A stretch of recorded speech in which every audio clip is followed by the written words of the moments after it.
Hi all, welcome back to my channel. ಎಲ್ಲರೂ ಹೇಗಿದ್ದೀರಾ? ಎಲ್ಲರೂ ಚೆನ್ನಾಗಿದ್ದೀರಾ ಅಂತ ಅಂದ್ಕೊತೀನಿ. ಇವತ್ತು ಏನಪ್ಪ ಅಂತ ಅಂದರೆ, ನಾನು ಮತ್ತಿತಳೇಶ್ವರ ಸ್ವಾಮಿ ಸೇವೆನ ಹೇಗೆ ಮಾಡೋದು ಅಂತ ಈ ವಿಡಿಯೋದಲ್ಲಿ ತಿಳಿಸ್ಕೊಡ್ತಾ ಇದ್ದೀನಿ. ನಿಮಗೆ ಚರ್ಮ ರೋಗ, ನಾಗರಸಿಕ್ಕು ಈ ಥರ ಏನಾದರೂ ನಿಮಗೆ ಚರ್ಮ ಸಮಸ್ಯೆ ಏನಾದರೂ ಇದ್ದರೆ ಈ ದೇವಸ್ಥಾನಕ್ಕೆ ಬಂದರೆ 100% ನಿಮಗೆ ರಿಸಲ್ಟ್ ಸಿಗುತ್ತೆ. ಈ ದೇವಸ್ಥಾನಕ್ಕೆ ಬಂದ ತಕ್ಷಣ ಮೊದಲು ಇಲ್ಲಿ ಮಜನದ ಕೊಳ ಅಂತ ಇದೆ, ಅಲ್ಲಿ ನೀವು ತಲೆಗೆ ನೀರು ಹಾಕೊಬೇಕು. ನೀರನ್ನು ಹಾಕೊಂಡಿದ್ದಾದಮೇಲೆ ಅಲ್ಲಿಂದ ಬಂದು ದೇವ್ರಿಗೆ ನಮಸ್ಕಾರ ಮಾಡಬೇಕು.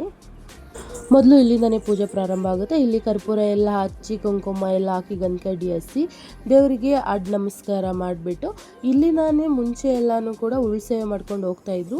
ಇತ್ತೀಚಿನ ದಿನಗಳಲ್ಲಿ ಸ್ವಲ್ಪ ಜನ ಮಾಡ್ತಾರೆ, ಸ್ವಲ್ಪ ಜನ ನಿಲ್ಲಿಸಿದ್ದಾರೆ. ನಮಸ್ಕಾರ ಎಲ್ಲ ಮಾಡಿಕೊಂಡು ಈಗ ನಾಗ ಕಲ್ಯಾಣಿಲಿ ಬಂದು ಸ್ನಾನನ ಮಾಡಬೇಕು. ಈ ಕಲ್ಯಾಣಿಲಿ ಸ್ನಾನ ಮಾಡೋದ್ರಿಂದ ನಮಗೆ ಕಡಿತ, ಅಲರ್ಜಿ ಏನೇ ಸಮಸ್ಯೆ ಇದ್ರೂ ಕೂಡ ನಮಗೆ ಬೇಗ ವಾಸಿ ಆಗುತ್ತೆ.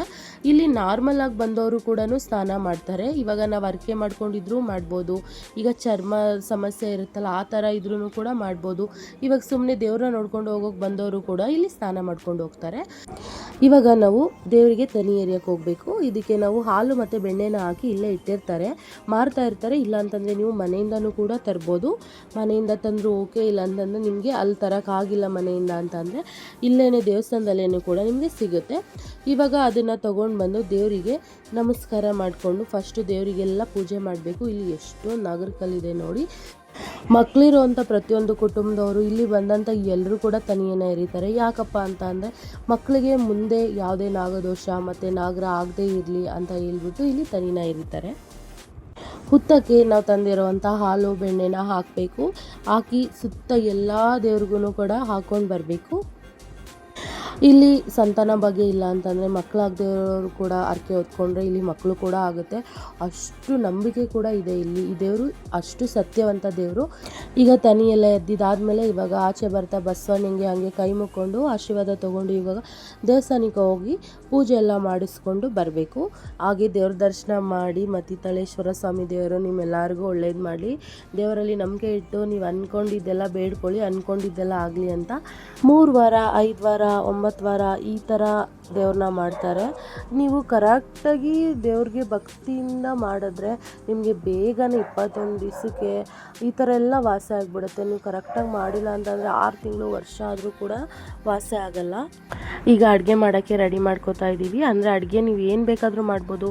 ಪೊಂಗಲ್ ಮಾಡ್ಬೋದು, ಅನ್ನ ಸಾರು, ಪಾಯಸ, ವಡೆ ಈ ಥರ ಏನಾದರೂ ಮಾಡ್ಬೋದು.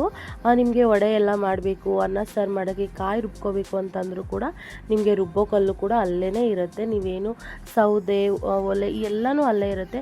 ಮನೆಯಿಂದ ಅಕ್ಕಿ ಬೇಳೆ ನೀವೇನು ತರ್ತೀರಾ ಆ ಥರ ಅಡುಗೆಗೆ ಏನು ಐಟಮ್ ಬೇಕೋ ಅದನ್ನು ಮಾತ್ರ ತೊಗೊಂಡು ಬರಬೇಕಾಗುತ್ತೆ.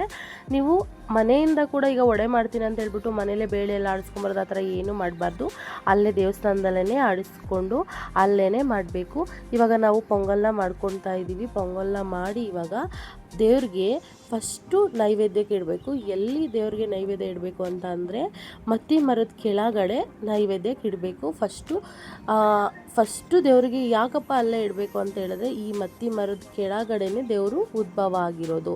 ಅದಕ್ಕೋಸ್ಕರನೇ ನಾವು ಫಸ್ಟು ಮತ್ತಿ ಮರದ ಹತ್ರನೇ ದೇವರಿಗೆ ನೈವೇದ್ಯನ ಇಟ್ಟು ಆಮೇಲೆ ನಾವು ನೆಲೊಪ್ಪತ್ತನ್ನ ಬಿಡಬೇಕು. ಅದು ಹೇಗಪ್ಪ ಅಂತ ಹೇಳಿದ್ರೆ ನಾವು ನೆಲದ ಮೇಲೆ, ಅಂದರೆ ನಾವು ಅಡುಗೆ ಮಾಡಿರೋಂಥ ಜಾಗದಲ್ಲಿ ನೆಲದ ಮೇಲೇ ಸ್ವಲ್ಪ ನೀರನ್ನ ಹಾಕ್ಕೊಂಡು ನೆಲನ ಈ ಥರ ಮಾಡಿಕೊಂಡು ಇದ್ರ ಮೇಲೆ ನಾವು ಅನ್ನನ ಹಾಕ್ಕೊಂಡು ನಮಸ್ಕಾರ ಮಾಡಿಕೊಂಡು ದೇವ್ರಿಗೆ ನಮಸ್ಕಾರ ಮಾಡಿಕೊಂಡು ನಾವು ಆ ಅನ್ನನ ತಿನ್ನಬೇಕು.